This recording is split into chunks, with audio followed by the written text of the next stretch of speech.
श्रीमद् भागवत कथा एवं श्री राम कथा की अमृत वर्षा के लिए भागवत किंकर पूज्य श्री हर्षित कृष्ण जी के YouTube चैनल को सब्सक्राइब करें।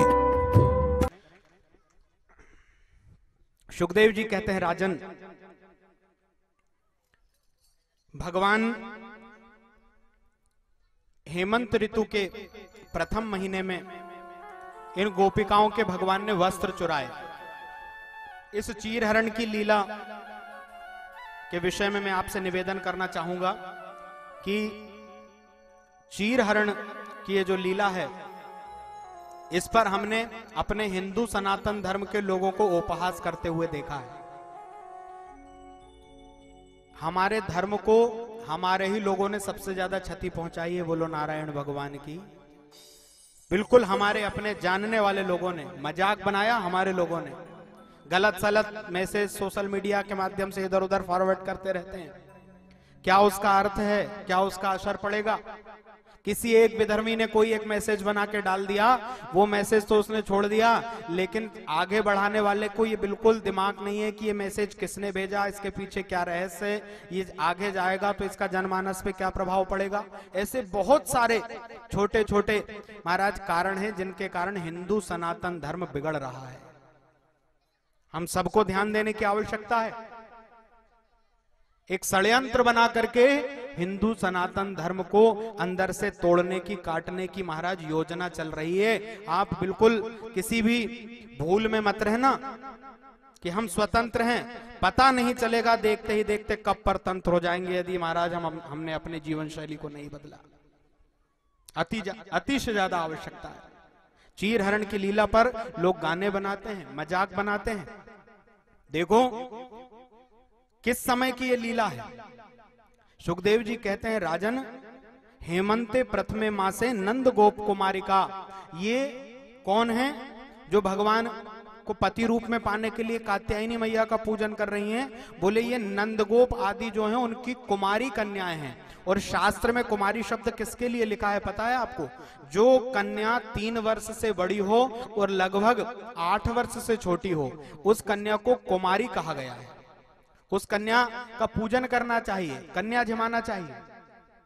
तो और दूसरा प्रमाण ये मिलता है कि ये लीला गोवर्धन से पहले की है। और भगवान जब पौगंड अवस्था में प्रवेश कर गए तो भगवान लगभग 6 वर्ष के थे। तो 6 वर्ष से 7 वर्ष के बीच की ये लीला है। तो इस अवस्था में 4, 5, 6 वर्ष के बच्चे यदि महाराज हमारे घर में ही हमारे अपने बच्चे महाराज कोई वो बालक हो या बालिका इस अवस्था में यदि नग्न अवस्था में एक साथ खेलते भी रहे तो हमारे मन के अंदर किसी प्रकार का कोई विकार नहीं आता। जब भगवान ने ये लीला करी उस समय भगवान की आयु लगभग 6 वर्ष की थी और जो गोपियां थी वो और भी छोटी थी। सुखदेव जी कहते हैं, राजन, भगवान ने नहाती हुई गोपियों के वस्त्र को चुराया। ये गोपियां जल के अंदर से भगवान से प्रार्थना कर रही हैं कि श्याम सुंदर ते दास्यः करवाम तवोदितम देहि वासांसि धर्मज्ञ न चेदराज्ञे ब्रुवामहे। जो गोपियां अंदर से निवेदन कर रही हैं, श्लोक कह रहा है कि उनमें 4 वर्ण की गोपियां हैं। ध्यान देना। एक गोपी कहती है कि श्याम सुंदर ते दास्याः, हम तुम्हारी दासी हैं, हमारे वस्त्र लौटा दो। बोले शूद्र वर्ण की है, दासत्व स्वीकार कर रही है। श्याम सुंदर ते दास्याः करवाम तवोदितम। दूसरी कहती है जो कहोगे कर देंगे। बोले वैश्य वर्ण की है महाराज, समझौता हो, काम होना चाहिए, चाहे जैसे। श्याम सुंदर ते दास्यः करवाम तवोदितम देहि वासांसि, हमारे वस्त्र दे दो। न चेदराज्ञा ब्रुवामहे, यदि ना दोगे तो जाकर के तुम्हारी शिकायत करेंगी। बोले क्षत्रिय वर्ण की लग रही है महाराज, धमकी दे रही है। और आखिरी कहती है कि महाराज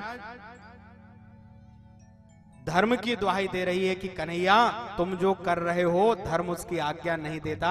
बोले ये ब्राह्मण वंश की लग रही, धर्म की दुहाई दे रही है। 4 वर्ण की मानो गोपिकाएं हैं, भगवान से कहती हैं वस्त्र लौटा दो। भगवान ने कहा तुम अनुष्ठान तो कर रही हो लेकिन तुम्हारे अनुष्ठान में एक कमी है। नग्न अवस्था में स्नान करती हो, वरुण भगवान का दोष हो जाता है, तुम्हारा अनुष्ठान सफल नहीं होगा। गोपियों ने कहा कन्हैया आप नहीं करेंगे, भगवान ने वस्त्र लौटा दिए। बंधुओं, विद्वान कहते हैं कि उस परमात्मा की लीलाओं पर कभी उंगली ना उठाना, उस परमात्मा के ऊपर कभी किसी प्रकार का कोई आरोप ना लगाना, क्योंकि पहली बात तो यह है कि अपनी तुलना भगवान से कभी करना नहीं चाहिए। हम जीवात्मा हैं और वो परमात्मा है। यदि तुलना कर रहे हो तो वो तो 6 दिन के थे जब उनने पूतना के स्तनों से जहर पी लिया महाराज। 7 वर्ष के थे तो महाराज 21 किलोमीटर लंबे गिरिराज को कनिष्ठिका पर धारण कर लिया। अगासुर, बकासुर, व्योमासुर, जाने कितने राक्षसों को मार दिया। भगवान से स्वयं की बराबरी कभी नहीं हो सकती। और जहां तक यदि वस्त्र की बात है तो परमात्मा के सामने जीवात्मा 1000 वर्ष 1000 प्रकार के वस्त्र भी पहन ले तो सदैव नग्न ही रहता है। बोलो नारायण भगवान की। इसलिए कभी भी महाराज केवल यही प्रसंग नहीं, इसके अलावा भी यदि कोई ऐसा प्रसंग हो जिस पर हमारे धर्म का मजाक उड़ाया जा रहा है, आप तुरंत हर एक व्यक्ति को चाहिए समाज के अंदर कि वो उसके लिए महाराज सामने खड़ा हो जाए। उस मैसेज करने वाले से पूछे कि ये मैसेज तुमने क्यों किया, कहां से किया। जैसे ही जब कुछ लोग इस तरह से समझदारी से तैयार हो जाएंगे, अपने आप महाराज विधर्मियों के ऊपर अंकुश लगेगा।